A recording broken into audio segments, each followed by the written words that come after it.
బనకచెర్లతో తెలంగాణకు జరుగుతున్న అన్యాయంపై కేంద్రానికి ఫిర్యాదు చేశారు రేవంత్ రెడ్డి. జలశక్తి మంత్రి సిఆర్ పాటిల్తో భేటీ అయిన సీఎం ఏపీ చేపడుతున్న ప్రాజెక్టును అడ్డుకోవాలని కోరారు.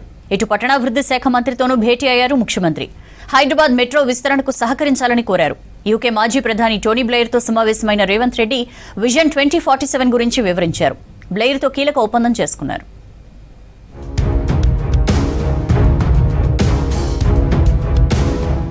ఢిల్లీలో పర్యటించారు సీఎం రేవంత్ రెడ్డి. కేంద్ర మంత్రులతో వరుసగా భేటీ అయ్యారు. ఉదయం జలశక్తి మంత్రి సిఆర్ పాటిల్తో భేటీ అయ్యారు రేవంత్ రెడ్డి.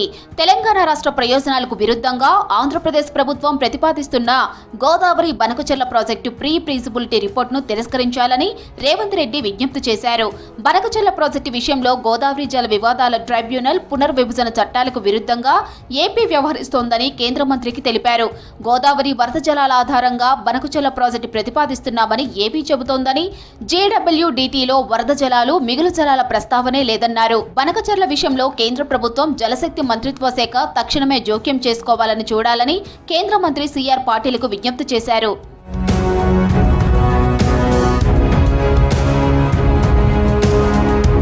సిడబ్ల్యూసీ పరిధిలోని సాంకేతిక సలహా మండలి నుంచి అనుమతులు పొందకుండానే వరద జలాల పేరుతో పోలవరం కింద పురుషోత్తపట్నం, వెంకటనగరం, పట్టిసీమ, చింతలపూడి ఎత్తిపోతల పథకాలను ఏపీ చేపట్టిందని కేంద్ర మంత్రి సిఆర్ పాటిల్కు ముఖ్యమంత్రి రేవంత్ రెడ్డి, ఉత్తమ్ కుమార్ రెడ్డి తెలియజేశారు.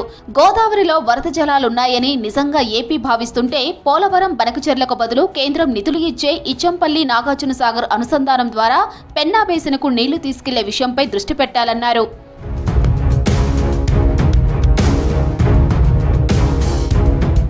సిఆర్ పాటిల్కు అన్ని విషయాలు చెప్పామని, కూలంకషంగా విన్నారన్నారు మంత్రి ఉత్తమ్. త్వరలో ఇరు రాష్ట్రాల సీఎంల భేటీ ఏర్పాటు చేస్తామని కేంద్ర మంత్రి హామీ ఇచ్చారన్నారు. తెలంగాణ ప్రాజెక్టులకు అనుమతులు రావట్లేదని, ఏపీ ప్రాజెక్టులకు మాత్రం శరవేగంగా వస్తున్నాయని ఇదే విషయాన్ని ప్రస్తావించామన్నారు ఉత్తమ్. గంట సేపు జరిగిన చర్చలు మరి సిఆర్ పాటిల్ గారు మాకు అన్ని విధాలుగా హామీ ఇవ్వడం జరిగింది. తెలంగాణకి ఏ విధంగా అన్యాయం చేయము, మేము తెలంగాణ ఇంట్రెస్ట్ అన్ని విషయాల్లో కూడా మేము will keep it in mind. And వారు అతి త్వరలో ఇద్దరి ముఖ్యమంత్రుల సమావేశం కూడా ఏర్పాటు చేసి అన్ని విషయాలు చర్చిస్తారని చెప్పి కూడా హామీ ఇవ్వడం జరిగింది. కేంద్ర పట్టణాభివృద్ధి శాఖ మంత్రి మనోహర్ లాల్ ఖట్టర్తో సుదీర్ఘంగా భేటీ అయ్యారు CM Revanth. Hyderabad metro phase 2కు సత్వరమే అనుమతులు మంజూరు చేయాలని మనోహర్ లాల్ ఖట్టర్కు ముఖ్యమంత్రి విజ్ఞప్తి చేశారు. అత్యంత వేగంగా అభివృద్ధి చెందుతున్న హైదరాబాద్ నగరంలో 76.4 కిలోమీటర్ల పొడవైన మెట్రో ఫేజ్ 2 అవసరం ఎంతో ఉందని సీఎం కేంద్ర మంత్రికి తెలియజేశారు.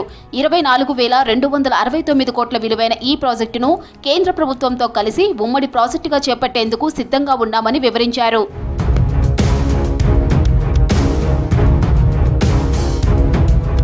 రాష్ట్ర ప్రభుత్వం 2వ వార్షికోత్సవం సందర్భంగా తెలంగాణ రైజింగ్ 2047 కార్యక్రమాలను వివరించారు సీఎం రేవంత్ రెడ్డి. ఢిల్లీలో యూకే మాజీ ప్రధాని టోనీ బ్లెయిర్తో సంభాషించారు. రైతులు, యువత, మహిళలు వంటి వివిధ వర్గాల సామాజిక, ఆర్థికాభివృద్ధి ప్రాధాన్యతలను వివరించారు. కోర్ అర్బన్, పెరి అర్బన్, గ్రామీణ మండలాలతో మైక్రో ప్లానింగ్ కి సంబంధించిన విషయాలను టోనీ బ్లెయిర్తో పంచుకున్నారు రేవంత్ రెడ్డి. తెలంగాణ రైజింగ్ విజన్ కోసం ప్రభుత్వం, టోనీ బ్లెయిర్ ఇన్స్టిట్యూట్ మధ్య అవగాహన ఒప్పందం కుదిరినట్లు ప్రకటించారు సీఈఓ. తెలంగాణ రైజింగ్ విజన్ బాగుందని కొనియాడారు.